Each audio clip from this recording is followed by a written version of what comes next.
We have always been captivated by space as an exceptional location for wealthy tourists, but the military views it as a prospective battlefield for the future, as well as today. Nations such as the United States and Russia and China are steadily increasing their game in this subdued but fierce competition. For the most recent rumors of space supremacy in the cosmic community is now proposing that the US is about to make public a brilliant idea that will place them superior to other rival nations.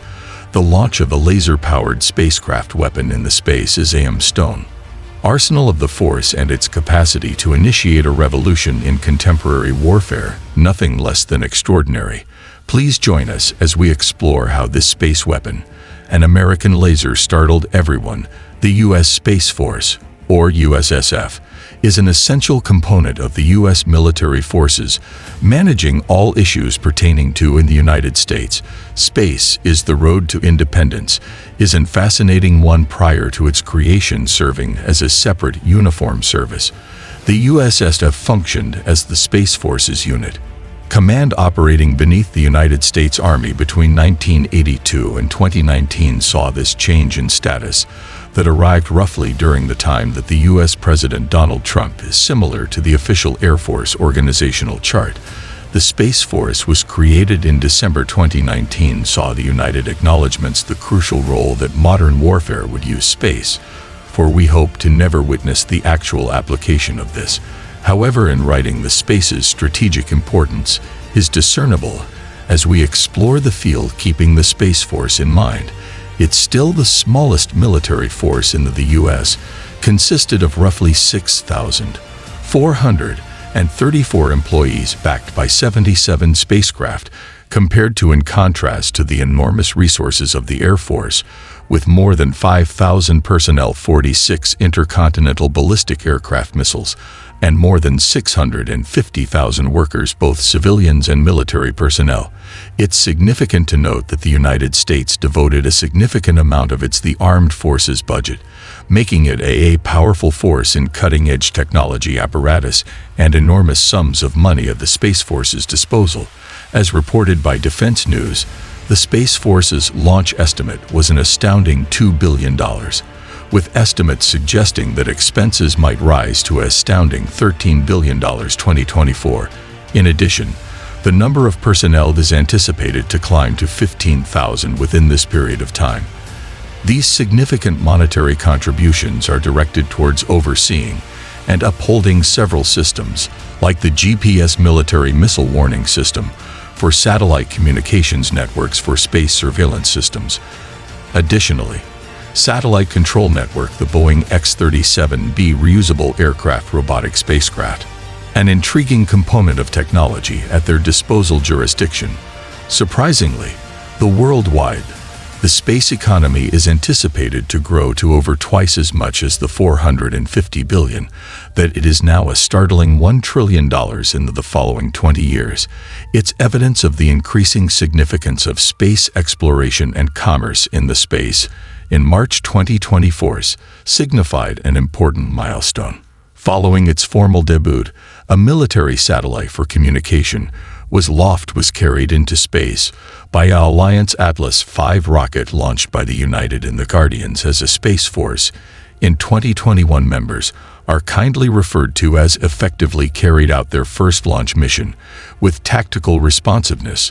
The TCL-2 satellite's deployment into this mission's Earth orbit demonstrated their dedication to improving the flexibility and the United States' lack of responsiveness, not merely in the deep cosmos, but also in the area a few miles above Earth's surface, revealed the space's very existence force may be interpreted as a reaction to what seems to be developing conflict between satellites, particularly in light of rivalry in geopolitics between China and Russia. In 2013, prepared the ground for a notable advancement in space capabilities when it initiated a test satellite. Cheyenne was the name of the satellite, meaning experiment, provided no hints due to the experiment's design, but San's actions were the real telltale sign.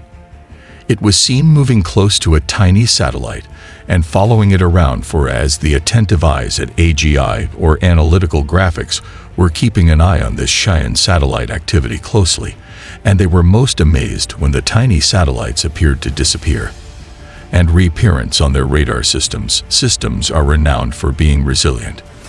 Thus, errors weren't probably examination, turned up the astounding truth that Sand's arms were capable of grappling it used to continuously remove the smaller satellite leaving its orbit, followed by return it as a frequent anti-satellite weapon referred to as AC, as in this instance, category of space weapons intended to either incapable or entirely destroy adversarial satellites, whether for tactical or strategic goals. China, while acknowledging this ability, claimed that it was only for study objectives in managing space debris, but the disturbing truth is that they are using a satellite right now, having the capacity to navigate to different satellites, effectively removing them from space. In the past, military interests were centered mostly on the satellite constellations in orbit, but recent advancements have expanded this field even more, with thousands or even millions of vital components interwoven with the civil highly advanced infrastructure. Among the notable nations are seemingly harmless things like dialogue global positioning systems and satellite systems that form the foundation of navigation on our contemporary devices, as these meteorological services entities that appear tranquil but have the ability to be used for two different purposes. Be used for intelligence gathering, and this duality is acknowledged by consequently advanced military powers. It's crucial to take into account for such countries to acknowledge the existence of this possibly harmful component in the arsenals within their opponents. This insight has prompted the creation of ASAT systems during the use of anti-satellite weapons has not combat applications across multiple well-known nations, such as China and the United States. Russia and India have shown their capacities by effectively snooping on and eliminating their own satellites, demonstrating their technological expertise and highlights their preparedness to protect their interests in the dynamic field. Recognize the complexity of ASAT systems, which enables them to serve multiple roles in addition to acting defensively. Actions taken to counter nuclear and space-based threats from enemies. In addition, they are able to serve as force multipliers for the first defense against a nuclear strike, actions taken to counter an enemy's missile defense, and uneven reactions to counter adversaries with superior technology. Back in the early 2000s, a discussion was started motivated by the U.S. Space Agency Commission responding to a legislative request. Mandate. The topic of this conversation was ACT systems function in the complex the United States relationship with and China. The Commission expressed worries implying that China was getting ready for a huge preemptive attack against a space. Pearl was first used by satellites. Harbor, they proclaimed that this tactic might act as an example of an asymmetric war, empowering China despite weaker military to secure a clear victory and edge over the United States, making us more anxious. Was China successfully conducted another powerful anti-satellite armament in January of 2007. A Chinese Phi-1C meteorological satellite traveling at an 865 kilometers in altitude was set as the target. Fell victim to a ballistic missile strike, referred to in U.S. military terminology as the C-19, equipped with a warhead that can move. Essentially, this was an altered rendition of the CSC 5.3, a two-stage solid-state medium-range ballistic propellant. The Phi-1C missile belonged to the series. The launch of Chinese Fangyun satellites returning to Russia, however, was likewise not to be in 1999. Surpassing them, they unveiled the Kamikaze satellite, formerly referred to as Cosmos 2499. Within this satellite, displayed in 2014 unmatched dexterity, which permitted it to get closer to other satellites and either render them inoperable or eliminate them at first. The U.S. had monitored it as a space debris fragment, only for it to come alive and get incredibly near to additional satellites. Considering these satellites are able to travel at up to Kamikaze's maneuverability at 17,500 miles per hour, indicated a definite intention. In 2017, Russia advanced its satellite capabilities additional by launching a second satellite that emptied this smaller one. Smaller satellite subsequently released a projectile a definite sign of possible application of such measures in the military naturally. This upset the United States, and they had unsatisfied expectations 2 years later. As mere spectators in Russia debuted the nesting doll in 2019. Satellite, the result of their prior attempts. This new satellite could deftly approach other in orbit. Satellites carry out surveillance, launch a smaller satellite, followed by fire a projectile in a single instance. The nesting doll made an uncomfortable venture near a U.S. satellite, causing official grievances against Russia. It's hardly shocking that the beginning of the Space Force happened at the conclusion of that year. The U.S. significantly depends on satellites for a number of crucial roles, that they currently have 1,897 satellites in orbit, which is astounding. China comes next with 412 and Russia along with 176. These spacecraft are essential for keeping an eye on dangers, supporting land surveillance of maritime and aviation navigation, missile detection and communications, missile direction, and a variety of crucial tasks. Strangely enough, they float in midair. In comparison, undefended, acknowledging this vulnerability that the Pentagon looked for $1 million in the budget for 2012 to 10 to support initiatives for space weapons. Since then, numerous tests have been carried out, concentrating mostly on directed energy neutral particle beams, are examples of weapons and lasers that the U.S. has acquired. Projects involving directed energy weapons in the pipeline for many years, but recently the stakes have increased due to developments. The U.S. military carried out its first practical laser experiment in the Persian Gulf, and the outcome was a tremendous effectiveness. These laser beams, traveling at the speed of light, destroyed the targets both on land and in. There are currently more flight tests being conducted. Advancements in laser weapon refinement able to deteriorate or cause harm satellites, either orbiting the Earth or mounted atop combat aircraft. The Air Force's high-energy self-defense laser program, with a $150 million budget, consists of 3 essential parts, which are next-generation laser advancements, environments of conflict, or Lance the Strafe, or a high-energy laser for self-defense, both the laser pod and the control system container for research and development, that Boeing is creating military equipment, assiduously choosing the most expensive, efficient element that completes the task completed. It is not shocking that the military is investigating this area of weapons. Laser ERs provide a number of benefits that make them very alluring to the military when in use. They move at the speed of light, are extremely accurate, and provide a low cost per shot that is essentially limitless. Ammunition is among the most auspicious efforts to develop aerial laser weapons, are the high-energy self-defense laser demonstrator at this time. It serves as a large ground-based protester. Is still that the U.S. Air Force has big goals to reduce it to a tiny pod that can test an F-15 fighter equipped with ultimate incorporation into the F-16 and F-35 airborne fighters, with only one-engine. Lasers are just as practical and efficient as envisaged. Aerial warfare in the future could permanently change the self-defense. High-power laser, intended to be an active defensive safeguard, designed to eliminate or interfering with incoming air traffic, and surfac to a long-range missile, such as Russia's 48 and 6 Surfac missiles. Air missiles, also known as R-37 air-to-air missiles, offer a serious risk to those who are vulnerable. Assist tanker aircraft and radar from more than 200 meters away, and 4th and 5th generation jet fighters start to show up at closer ranges on radar. The likelihood of avoiding more agile short-range missiles are not very high, about 20 to 30%. This is the area where lasers are useful. Even a laser with modest power could theory shatters or destroys the delicate incoming optical guidance systems. Missiles with increased power and precision, lasers could interfere with missile guidance systems or thermally activate warheads, as on June 29, 2023. Another outstanding, significant accomplishment was made in space technology, commemorating the marriage of 2 noteworthy occurrences at the U.S. Naval Research. The Space Wireless Energy Laser in the Laboratory Link, referred to as SWEL-HIT, with affection the 100-day milestone for laser success activities in orbit that coincide with the 100th anniversary of the NRL boom started its ascent into space on March 14, 2023.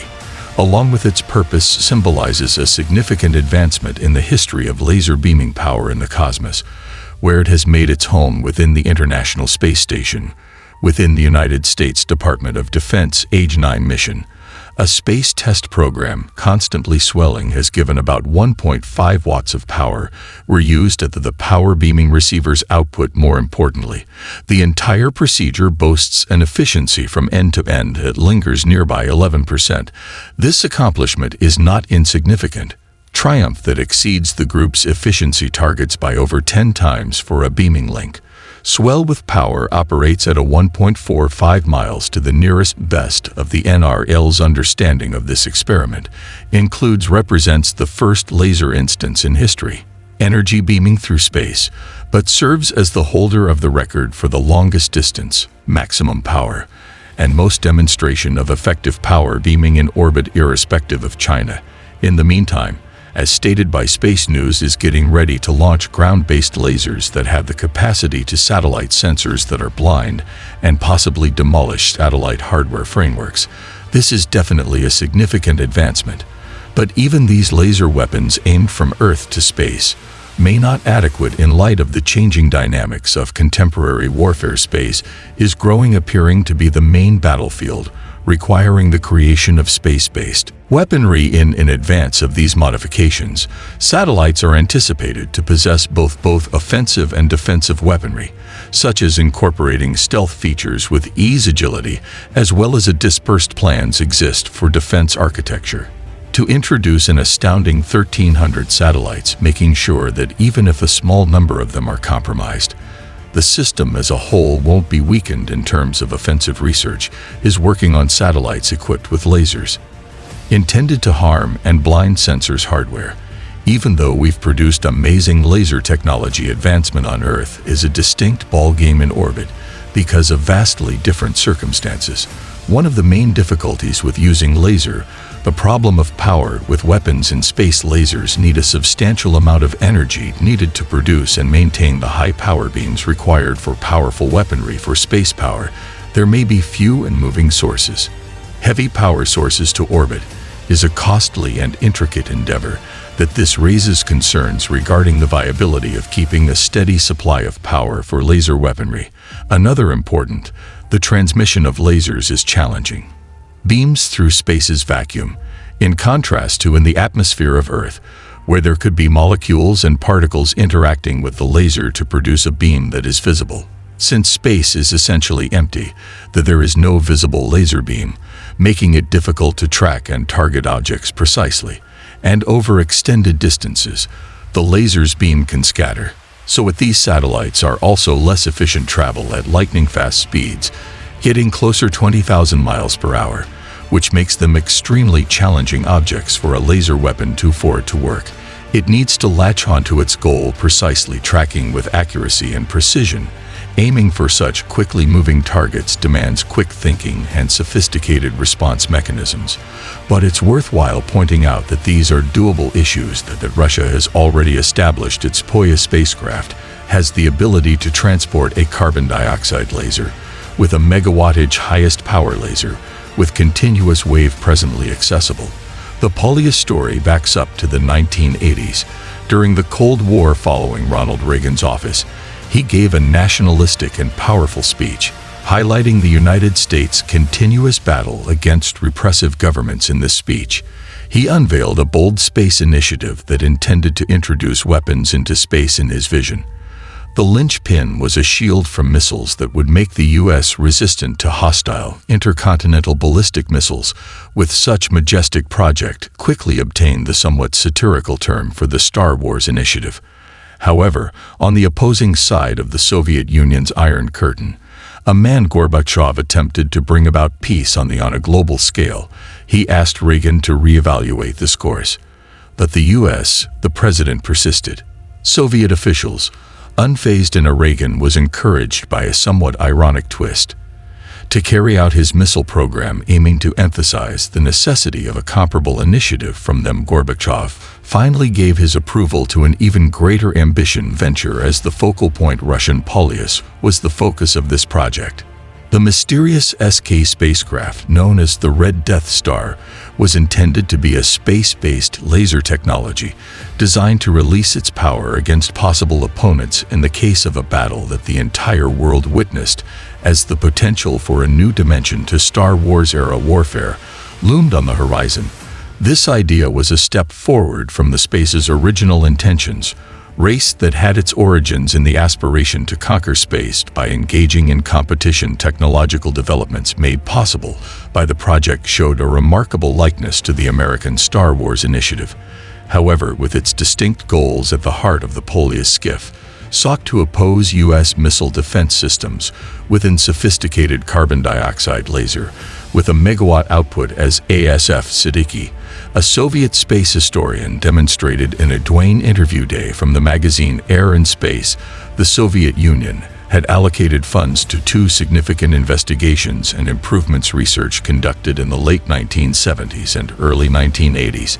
These investigations were carried out to investigate strategies to counteract hypothetical American missile defense concepts. Fascinating ideas surfaced from these attempts to skiff a laser cannon in orbit in space, along with an additional weapon called Cascade, intended to neutralize adversary satellites using missiles fired from an additional craft. By mid-1984, Energia was a well-known Soviet space corporation, had put forth a proposal to the Kremlin. They proposed to employ their laser-equipped skiff and the guided missile platform Cascade as components of an integrated system. To achieve this, they'd repurposed an existing space station. The Soviet engineers initially contemplated integrating a massive and potent laser designed by the astrophysics company. However, this design proved too large to be accommodated by existing rockets. Consequently, they adopted Energy proposal and used the more compact skiff laser. This choice paved the way for the birth of the Polyus ski project. The name Polyus signified the North Pole in Russian, while skiff alluded to the Shins, an ancient warrior tribe from Central Asia. Though this project eventually failed, its development raised the prospect of space-to-ground weapons, a notion that's as intimidating as it sounds. Nonetheless, there are currently no such weapons in the works thanks to an international treaty that prohibits their deployment. This treaty is entirely reasonable, considering the potential consequences of space-based weaponry. Thanks for watching. While you're still here, click on the link appearing on your screen for another of our interesting videos. See you there.